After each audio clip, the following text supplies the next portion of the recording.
আসসালামু আলাইকুম, আশা করি আপনারা সকলেই ভালো আছেন। আমার ফটোশপে যে ডিজাইনটি দেখতে পাচ্ছেন এটাকে বলা হয় ম্যানিপুলেশন। তো এই ম্যানিপুলেশন কিভাবে করবেন এই বিষয়টি আমি আজকে আপনাদেরকে দেখাবো। তো আপনারা ভিডিওটি ধৈর্য সহকারে দেখতে থাকুন, তাহলে আশা করি এরকম ডিজাইন আপনারাও করতে পারবেন। তো প্রথমে আমি যেটা করবো, আমি একটা আর্টবোর্ড নিব। ফাইল মেনু থেকে আমি একটা বরাবরের মতো একটা আর্টবোর্ড নিয়ে নিলাম। আমি এটা সিলেক্ট করলাম, এটা সিলেক্ট করার পর ক্রিয়েটে ক্লিক করলাম। নতুন একটা আর্টবোর্ড আমার চলে আসছে। তো এখানে আমি যেটা করবো, আমি এখান থেকে নিউ একটা লেয়ার নিব।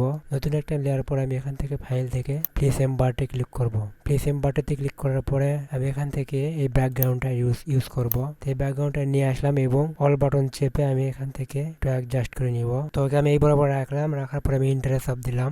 আপনার আইকন আনার জন্য আমি আবার প্লাস আইকনে ক্লিক করলাম, নতুন একটা লেয়ার চলে আসলো। তো আমি আবার ফাইলে আসলাম, ফাইলে আসার পরে প্লেস এমবার্টেতে ক্লিক করলাম, করার পরে আমি এখান থেকে এই আপেলটা আমি এখান থেকে নিয়ে আসলাম। নিয়ে আসার পরে এটার ব্যাকগ্রাউন্ডটা রিমুভ করব। কুইক সিলেকশন টুলটা নিলাম, নেওয়ার পরে সিলেক্ট সাবজেক্টে ক্লিক করলাম। তো সাবজেক্টে ক্লিক করার পর কিছুক্ষণের মধ্যে আমার ইতিমধ্যে আমার সিলেকশন হয়েছে এবং কিছু কিছু জায়গায় প্রবলেম আছে। আমি ওগুলো একটু অ্যাডজাস্ট করার চেষ্টা করব। আমি কিবোর্ড থেকে অল বাটন চেপে এটাকে একটু অ্যাডজাস্ট করে নেই, পাতাটা আমরা একটু নিয়ে নেই।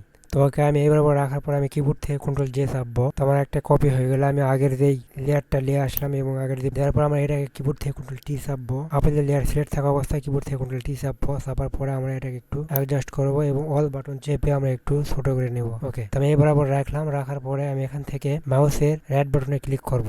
রাইট বাটনে ক্লিক করার পরে সিলেক্ট পিক্সেল এটাতে ক্লিক করলাম। তো আমার পুরো সিলেকশন হয়ে গেল। তো এটাকে আমি যেটা করবো এখন, এখান থেকে আমি রেক্টাঙ্গেল মার্কেট টুলটা সিলেক্ট করব। সিলেক্ট করার পরে আমি কিবোর্ড থেকে অল বাটন চেপে এটাকে মাইনাস করে নিব। তো এতটুকু মাইনাস করে নিলাম। নেওয়ার পরে আমি কিবোর্ড থেকে কন্ট্রোল জে চাপবো আবারও। এটাকে আমরা একটা কপিকে নিলাম। তো দেখতে পাচ্ছেন আমার দুইটা লেয়ার হয়ে গেল। তো এখন আমরা যেটা করব, কন্ট্রোল চেপে এটাকে আমরা সিলেক্ট করলাম। কন্ট্রোল চেপে এখানে ক্লিক করার পর থাম্বনেলের উপর ক্লিক করলাম। তো এখান থেকে আমরা এই নর্মাল আছে এখানে আমরা ক্লিক করবো। এখানে ক্লিক করার পর আমরা এখানে স্কিন এটাতে ক্লিক করলাম। ক্লিক করার পরে এখান থেকে আমরা ইমেজে আসলাম। ইমেজে ক্লিক করার পরে অ্যাডজাস্টমেন্টে ক্লিক আসার পরে এখানে ইমেজে আসবেন। ইমেজে অ্যাডজাস্টে, তো এখান থেকে ইমেজে আসবেন। ইমেজে আসার পরে অ্যাডজাস্টে আসার পরে এখানে লেয়ারগুলো ওপেন হবে। তো এখান থেকে ডিস্যাচুরেট এটাতে ক্লিক করবেন। করার পরে আমি এটাকে সিলেকশনটা উঠাই দেবো। কিবোর্ড থেকে কন্ট্রোল ডি চাপবো। তোমার সিলেকশনটা উঠাই গেল। তখন আমরা এটা যেটা করব, এটাকে আমরা আবার সিলেকশন করব। করার পরে নিজের লেয়ারে আসবো। আসার পরে এবার লেয়ার মার্কসে ক্লিক করলাম। লেয়ার মার্কসে ক্লিক করার পর আমার এরকম আসলে, এরকম থাকা অবস্থা আমরা কিবোর্ড থেকে কন্ট্রোল আই চাপবো।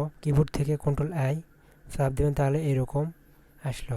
তো এখান থেকে আমরা এই লেয়ার সিলেক্ট থাকা অবস্থায় কিবোর্ড থেকে কন্ট্রোল এল চাপার পরে আমরা এটা একটু অ্যাডজাস্ট করার চেষ্টা করি। ওকে, আমরা এই বরাবর রাখলাম।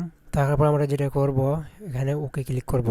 ওকে ক্লিক করার পরে এই যে আবার দেখেন নিচে লেয়ার আসবো। এই লেয়ার মার্কসের লেয়ারে আসার পরে আমরা এখান থেকে নতুন একটা লেয়ার নিলাম প্লাস আইকনে ক্লিক করার পরে। তো আমরা আবার এখানে ফাইলে আসবো। ফাইলে আসার পরে ওপেনে ক্লিক করবো। ওপেনে ক্লিক করার পরে আমরা আপেলের এই কাটা অংশটুকু আমরা এখানে নিয়ে আসবো। ওপেনে ক্লিক করলাম। এটাকে আগের মতো আমরা সিলেকশন করে নিব। করে আমরা যতটুকু আমরা আমার ডিজাইনে ব্যবহার করবো ততটুকু আমরা সিলেকশন করে নিব। ওকে, তবে এতটুকু সিলেকশন করে নিলাম। নেওয়ার পরে কিবোর্ড থেকে কন্ট্রোল জে চাপবো। আমরা এখান থেকে মুভ টুলটা সিলেক্ট করব। তারা মুভ টুল সিলেক্ট করে এখানে ড্র্যাগ করে এনে ছেড়ে দিলাম। তো অবশ্যই আমাদের এই লেয়ারের নিচে নিতে হবে, এই লেয়ারের উপরে নিয়েন না আপনারা, তাহলে কিন্তু হইবে না বা প্রবলেম হবে। তো এটাকে আমি একটু অল বাটন চেপে জুম আউট করে আমরা এটা একটু আর একটু ছোটো করে নিই। এই লেয়ারে থাকার পর আমরা একটু অল বাটন চেপে ছোটো করে নিই। লেয়ার পর আমরা এটা একটু অ্যাডজাস্ট করে নিই। শিফট বাটন চেপে দিই সাইডে আমরা একটু সমান করে নেওয়ার চেষ্টা করি। আমি এই বরাবর রাখার পর আমরা কন্ট্রোল বাটন চেপে আমরা এরকম একটু অ্যাডজাস্ট করে নেই। এই পাশে একটু অ্যাডজাস্ট করে নেই। তো আপনারা একটু সময় নিয়ে করবেন, তাহলে ভালো করে করতে পারবেন। তাই আমি একটু তাড়াহুড়া করতেছি, কারণ ভিডিওটি অনেক বড় হয়ে যাচ্ছে, যার কারণে যদি আমি আপনাদের একটু ধারণা দিচ্ছি যেন বাকি কাজটুকু আপনারা বেশি বেশি করে প্র্যাকটিস করবেন, তাহলে আশা করি অনেক ভালো এরকম ডিজাইন করতে পারবেন। আমি একটু জুম করে নিই, তাহলে ভালো হয় সুবিধা। তো আপনারা জুম করে করার চেষ্টা করবেন, তাহলে অ্যাকুরেটলি কাজটা করতে। আমি আপাতত এরকম রাখি, এটাকে আমরা একটু ধরে একটু টেনে দিই। ওকে, আমি ইন্টার চাপলাম। তো আমি এই অবস্থায় রাখলাম, আবার আর কিছু করতেছি না। তারপর এখান থেকে যে গাছ, এই ডিজাইনে যে গাছ ব্যবহার করছিলাম সেই গাছটা আমরা নিয়ে আসবো।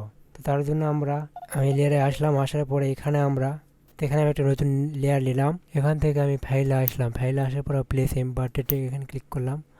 করার পর এই গাছটা আমি নিয়ে আসলাম। আনার পরে এটাকে আমি একটু ছোটো কেনে, অনেক বড় হয়েছে। কিবোর্ড থেকে অল বাটন চেপে একটু ছোটোকে নিলাম। একটু জুম আউট করে বড়কে নিলাম টুল প্যানেল থেকে। গাছের লেয়ারে আসলাম। আসার পরে আমি এখানে লেয়ার থেকে আমি এখানে একটু অ্যাডজাস্ট করে দিলাম। তো তারপর আমি যেটা করব, আমি এখানে ডিজাইনে একটু নিচের দিকে শ্যাডো ব্যবহার করব। তো শ্যাডো ব্যবহার করার জন্য আমরা যেটা করতে পারি, আমি এই লেয়ারে আসলাম। এই লেয়ারে আসার পরে আমি এখান থেকে লেসি টুলটা সিলেক্ট করলাম। লেসি টুলটা সিলেক্ট করার পরে আমি একটু জুম করে নেই। আমি এখান থেকে ধরে এই বরাবর একটু সিলেকশন করে নিলাম। সিলেকশন করে নেওয়ার পরে একটা লেয়ার নিলাম। তো লেয়ারটাকে ধরে আমি এই আপেলের লেয়ারের নিচে নিয়ে আসলাম। আনার পরে আমি এখান থেকে ব্রাশ টুলটা সিলেক্ট করলাম। ব্রাশের সাইজটা আমি একটু ছোটো করে নেই। তবে এখান থেকে ড্রাইভ করে দিলাম। দেওয়ার পরে আমি সিলেকশনটা উঠে দেবো। কিবোর্ড থেকে কন্ট্রোল ডি চাপলাম। তো এই লেয়ারে সিলেক্ট থাকা অবস্থায় আমি এখান থেকে ফিল্টারে আসলাম। ফিল্টার থেকে ব্লার থেকে গুশিয়ান ব্লার পার্সেন্টটা কমে দিয়ে দেখি। তো আমি এই অবস্থায় রাখলাম। রাখার পরে আমি এটাকে একটু কন্ট্রোল টি দিয়ে সিলেক্ট করে আমি আরও কি চেপে একটু উপরে উঠাই দিলাম। দাদা এটির মধ্যে আমার ডিজাইনটি কিন্তু কমপ্লিট হয়েছে। তা আপনারা চাইলে এরকমভাবে প্রোডাক্ট ম্যানিপুলেশন করতে পারেন। আপনাদের যদি কাজ এরকম ডিজাইন করতে গিয়ে কোনো জায়গায় প্রবলেম হয়, তাহলে ভিডিওটি আবার পজ করে দেখেন। তাহলে আশা করি পুরো বিষয়টি বুঝতে পারবেন এবং আপনারা এরকম ডিজাইন করতে পারবেন। এই ছিল আজকে ভিডিও। সবাই ভালো থাকবেন, সুস্থ থাকবেন। আল্লাহ হাফেজ।